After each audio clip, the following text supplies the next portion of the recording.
Welcome back to Inside the National. Still to come, the UAE must win its next two games in the World Cup Cricket Super 8. We'll have all the details in our full sports report. Plus, grab your popcorn. We rub shoulders with the young filmmakers currently showing their work at the Emirates Palace Hotel. But first, international news.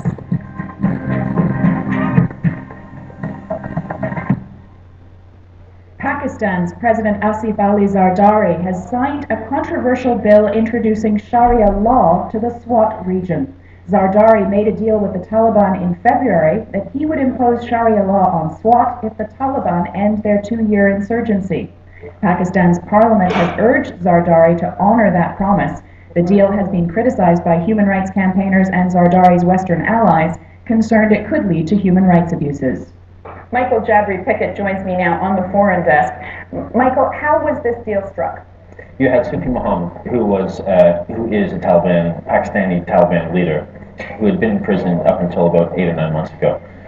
When the government approached him, Governor Zardari, and they said, if we can talk about trying to restore order to specifically Swat in the Northwest Frontier Province, is there some room for negotiation? We'll release you. You exercise the authority you have over the others in that particular district, Swat, and we'll see what we can do.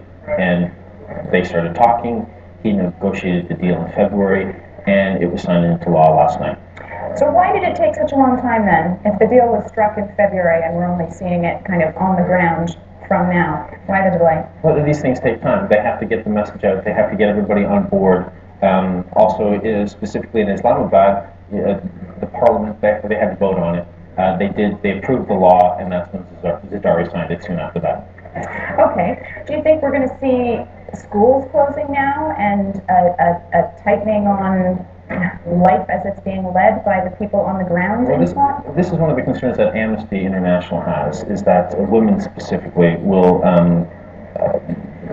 find themselves in a less advantageous position. I think that will happen. I think it already has happened since the February signing. This is the sort of rule of law that they want, Pakistan Taliban want, and they don't want some of what they would say are Western amenities in Islamabad drifting over into the Swat Valley.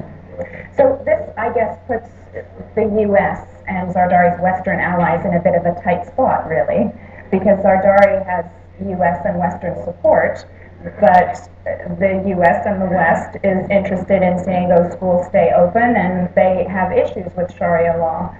They do, but there's a bigger issue at stake, and it sounds very cavalier, but they need to ensure security of the community, the international community, as well as Afghanistan and Pakistan. In this region, the Northwest Frontier Province and the Swat Valley has been what the U.S. would say is a breeding ground for Taliban, for radical elements within both countries. What they need they need this region to become more stable. And the U.S. feels that if the Pakistani government can make sure that it stays stable, then they'll be in a better position where they can bring in more investment into the country. But it was a big trade-off, and I think it is a big trade-off, but I think it's something that they have to do to ensure that, you know, the bigger good is served.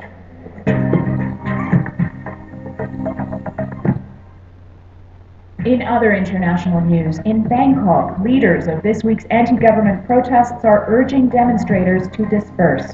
About 2,000 demonstrators yesterday retreated to their tent city outside Government House after the army opened fire on them. 2 red-shirted protesters died during the street fighting. It's unclear whether they were killed by the army or by civilians angry over the continuing unrest. Somalia's Islamist rebel group Al-Shabaab says it was behind a mortar attack yesterday on the plane carrying U.S. Congressman Donald Payne. American President Barack Obama sent Payne to Mogadishu for the day to discuss a recent spate of pirate attacks off the coast of Somalia.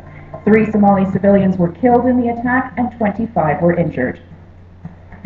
North Korea says it will restart production of arms-grade plutonium. Pyongyang also pulled out of six-nation talks designed to end its nuclear weapons program, calling the talks useless.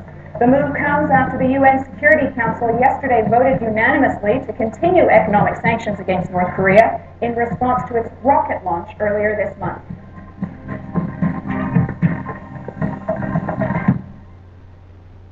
The Cricket World Cup Super 8 tournament. The UAE's team has to win the next 2 games or we are out. Murray Walker joins me now with the details. Murray, the next team that the UAE faces is Canada. As I understand, I'm Canadian. I didn't realize we had a cricket team. Are we a serious opponent here? What do you expect? I didn't realise Canada had a cricket team either, no. But no, the UAE were going into the Super 8 stage with very, very high hopes. And they lost to Namibia, who were the lowest ranked team. They lost to Ireland yesterday, which was probably expected. Ireland are one of the strongest teams. But they really need to beat Canada. I think, confidently predict that they will do. So you will no doubt laugh in my face tomorrow when they go over. But yeah, no, UAE still got a chance. I think they've got some very, very good players, and they should go through. But it's all uphill from now. Okay, moving closer to home now. Al Ain won the President's Cup. Tell me about that game last night. No, it was a tremendous game. It was packed full of incidents, as they say. Andre Diaz scored the decisive penalty in the second half after Muhammad Ali